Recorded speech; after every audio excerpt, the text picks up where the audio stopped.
This year's Windrush Day marks 77 years since the arrival of the HMT Empire Windrush at Tilbury Docks in 1948, with various events held to honour the occasion.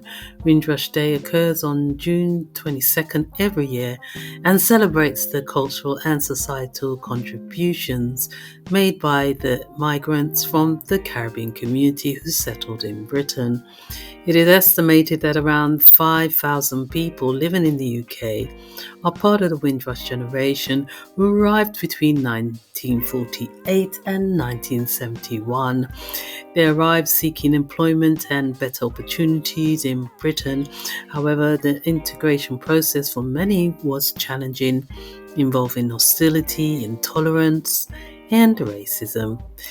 In 2018, the Windrush scandal emerged, revealing that at least 83 British Caribbeans were wrongly deported by the Home Office, which added complexity to their narrative. To mark the 77th anniversary of the Windrush's arrival, we have examined notable figures and descendants from that generation, many of whom have advocated for improved rights for migrants, both first and second generation, from the Caribbean community in the UK. Just before her 20th birthday, Mona Baptiste boarded the HMT Empire Windrush, arriving in England on June 22, 1948. She was one of just a few women on the ship and travelled first class, along with other musicians including Lord Kitchener. A few weeks after arriving, she appeared on the BBC Light programme, a major radio station, helping to launch her career in the UK. She became a guest vocalist for some of the leading artists of the day, and she performed for elites at Qualingo's restaurant, whose clientele included Princess Margaret. She was largely popular from songs such as Calypso Blues and There's Something in the Air. She also acted in multiple musical films, including Dancing in the Sun. Jocelyn Barrow was born in Trinidad and Tobago and travelled to the UK in 1959 to pursue a postgraduate degree at the University of London. She was one of the founders of the Campaign Against Racial Discrimination, with her work spanning the fields of broadcasting, healthcare, and housing. Notably, she was the first black woman to serve as a governor of the British Broadcasting Corporation, BBC, and was the founder and deputy chair of the Broadcasting Standards Council.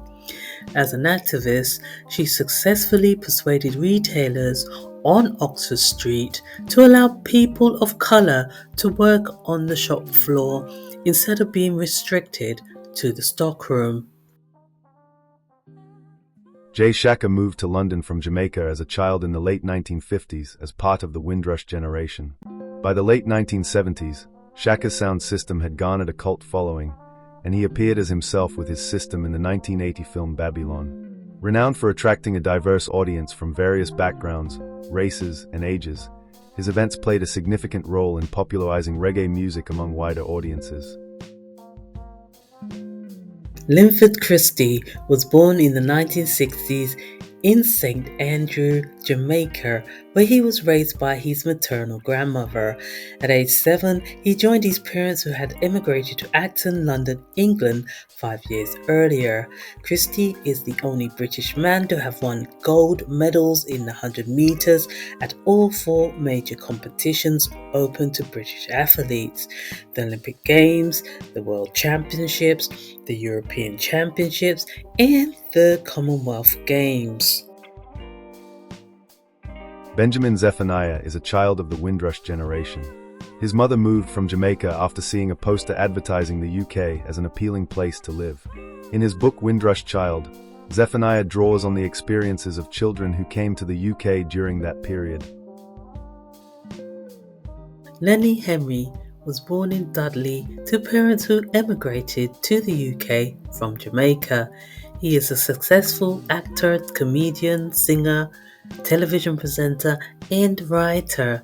He has written his first one-man play in which he stars in, called August in England, which focuses on the injustices of the Windrush scandal.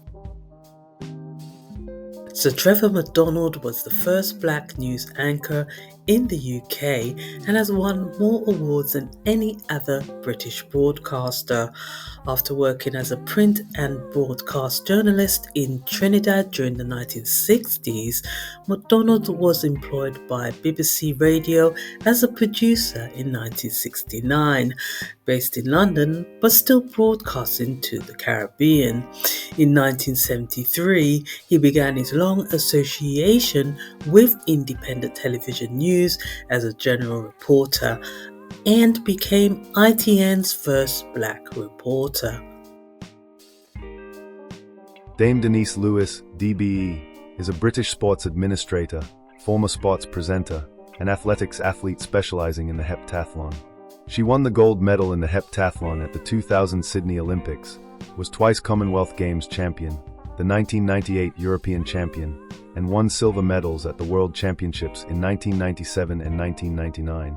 She was the first European to win the Olympic heptathlon, succeeding pioneers such as Britain Mary Peters, who had won the Olympic pentathlon precursor event. Siggy travelled from Barbados to London in 1962 to work on the railways at the age of 23. Now residing in Hempstead, he is currently Thameslink oldest employee, working in customer services at Elstree and Borehamwood Station. Siggy has received 2 Lifetime Achievement Awards for his exceptional commitment to the railway. Steve McQueen, born in the late 1960s London to parents from Trinidad and Grenada, is not a member of the Windrush Generation, but a direct descendant of it. His recent BBC miniseries, Small Acts, is a collection of films that offers an absorbing portrait of the West Indian British experience in the mid-20th century. Roots, born in Clarendon, Jamaica, was raised by his grandmother until he joined his parents in the United Kingdom at age 11. He is a MOBO award-winning musician and was acquainted with Bob Marley during the latter's time in the UK. Roots is also the founder of Reggae, hit Source, and has appeared in acting roles in Rye Lane and Death in Paradise.